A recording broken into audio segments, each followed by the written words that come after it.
ಪರಿಶಿಷ್ಟ ವರ್ಗಗಳಿಗೆ 3ರಿಂದ 7% ಹೆಚ್ಚಿಸಿದ್ರು. ಒಳ ಮೀಸಲಾತಿಗೆ ಒಳಪಡತಕ್ಕಂಥ ಪರಿಶಿಷ್ಟ ಜಾತಿಗಳಿಗೆ ಸುಮಾರು 2-3 ದಶಕಗಳಿಂದ ಹೋರಾಟ ನಡೀತಾ ಇದ್ದ ಕಾರಣ ಒಳ ಮೀಸಲಾತಿ ಮಾಡಬೇಕು ಅಂತೇಳಿ ಒತ್ತಡ ಹೆಚ್ಚಾದ ಕಾರಣ ಒಂದು ತೀರ್ಮಾನಕ್ಕೆ ಬಂದು ಎ ಬಿ ಸಿ ಡಿ ಗುಂಪುಗಳನ್ನು ಮಾಡಿ ಕೇಂದ್ರ ಸರ್ಕಾರಕ್ಕೆ ಕಳಿಸಿಕೊಡಲಾಯಿತು. ಯಾಕೆಂದ್ರೆ ನಮಗೆ ಅಧಿಕಾರ ಇರಲಿಲ್ಲ ಅದನ್ನ ಜಾರಿಗೆ ತರಲಿಕ್ಕೆ. ಕೇಂದ್ರ ಸರ್ಕಾರ ಕೋರ್ಟ್ನಲ್ಲಿ ಕೇಸ್ ಪೆಂಡಿಂಗ್ ಇದ್ದ ಕಾರಣ ಅವರೇನ್ ಮಾಡಿದ್ರು, ಸ್ವಲ್ಪ ತಾಳಬೇಕು ಅಂತ ಹೇಳಿದ್ರು. ಅದರ ಪ್ರಕಾರ ಕೋರ್ಟ್ನ ಆದೇಶ ಬಂತು, ಎಲ್ಲ ರಾಜ್ಯಗಳು ಕೂಡ ಅವರ ತೀರ್ಮಾನ ತಗೊಳ್ಬಹುದು ಅನ್ನೋದು ಬಂತು. ಇದು ಬಹಳ ಸುಲಭ ಆಯಿತು. ಈಗ ಜಾರಿಗೆ ಕೊಡಬೇಕಾಗಿದ್ದು ರಾಜ್ಯ ಸರ್ಕಾರ. ನಾವೇನು 6%, 5% ಮತ್ತೆ 4%, 1% ಮಾಡಿದ್ವೋ ಅದನ್ನು ತಿದ್ದುಪಡಿ ಮಾಡಿ ಇದು ರಾಜಕೀಯ ಒಂದು ತೀರ್ಮಾನ ತಗೊಂಡು ಆದಿ ಕರ್ನಾಟಕ, ಆದಿ ದ್ರಾವಿಡ, ಆದಿ ಆಂಧ್ರ ಅವರನ್ನು ಸಪರೇಟ್ ಆಗಿ ಇಟ್ಬಿಟ್ಟಿದ್ರು. ಆದರೆ ಅವರ ಮೂಲ ಜಾತಿಗಳು ಇದೇ ಜಾತಿಗಳು. ಅಲೆಮಾರಿಗಳು ಈ ಎಲ್ಲ ಗುಂಪಿಗೂ ಸೇರ್ತಾರೆ. ಆದರೆ ಅದನ್ನು ತಗೊಂಡೋಗಿ ಸಿ ಗುಂಪಲ್ಲಿ ಹಾಕಿ ಅವ್ರಿಗೂ ಅನ್ಯಾಯ ಮಾಡಿ ಒಂದು ರಾಜಕೀಯ ನಿರ್ಣಯವನ್ನು ಮಾಡಿತ್ತು.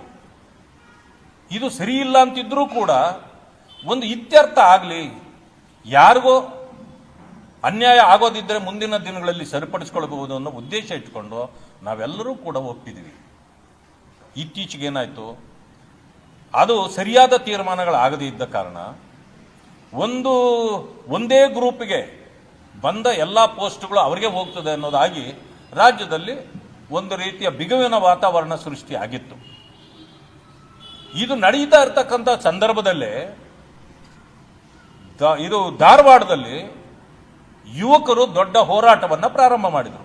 ಯಾಕೆಂದ್ರೆ ಒಳ ಮೀಸಲಾತಿಯನ್ನು ತೋರಿಸಿಕೊಂಡು 2,84,000 ಹುದ್ದೆಗಳನ್ನು ನೀವು ತುಂಬದೆ ಪೆಂಡಿಂಗ್ ಇಟ್ಟಿದ್ದೀರಿ ಅನ್ನೋದು.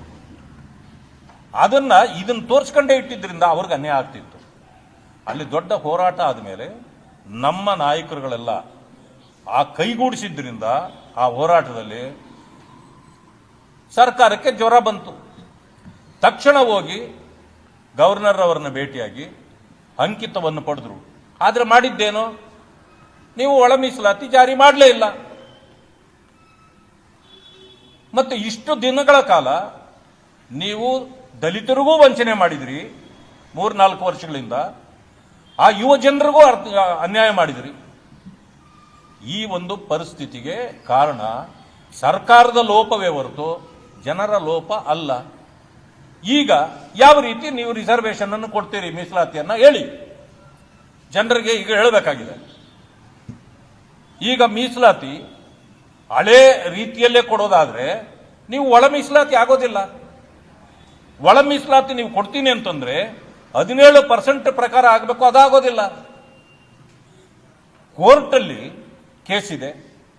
ಕೇಸ್ಗೆ ಏನ್ ಮಾಡಬೇಕಾಗಿತ್ತು, ಈಗ ಜಾರ್ಖಂಡಲ್ಲಿ ಕೊಟ್ಟಿದ್ದಾರೆ, ಹರಿಯಾಣದಲ್ಲಿ ಕೊಟ್ಟಿದ್ದಾರೆ, ತೆಲಂಗಾಣದಲ್ಲಿ ಆಗಿದೆ. ಇದಕ್ಕೆಲ್ಲಕ್ಕೂ ಕೂಡ SC ರಿಸರ್ವೇಶನ್ ಅಲ್ಲಿ ಜಾಸ್ತಿ ಆಗಿದೆ ಜನಸಂಖ್ಯೆಗೆ ಅನುಗುಣವಾಗಿ. ನೀವಿಲ್ಲಿ ಏನು ಹೇಳಿದ್ರಿ, 50%ಗೆ ಕ್ಯಾಪ್ ಇದೆ ಅಂತ ಹೇಳಿದಿರಿ. ಆಯ್ತು, ಕ್ಯಾಪ್ ಇದೆ, ಕರೆಕ್ಟ್. SC ST ಮೀಸಲಾತಿಗೆ ಕ್ಯಾಪ್ ಇಲ್ಲ. ಅದನ್ನ ನೀವು ಮನವರಿಕೆ ಮಾಡಿಕೊಡದೆ ಫೇಲ್ ಆಗಿರ್ತಕ್ಕಂಥ ಸರ್ಕಾರ ಈಗ ಇದನ್ನ ಜನರ ಮೇಲೆ ಆಗ್ತಕ್ಕಂಥದ್ದು ಸರಿಯಲ್ಲ.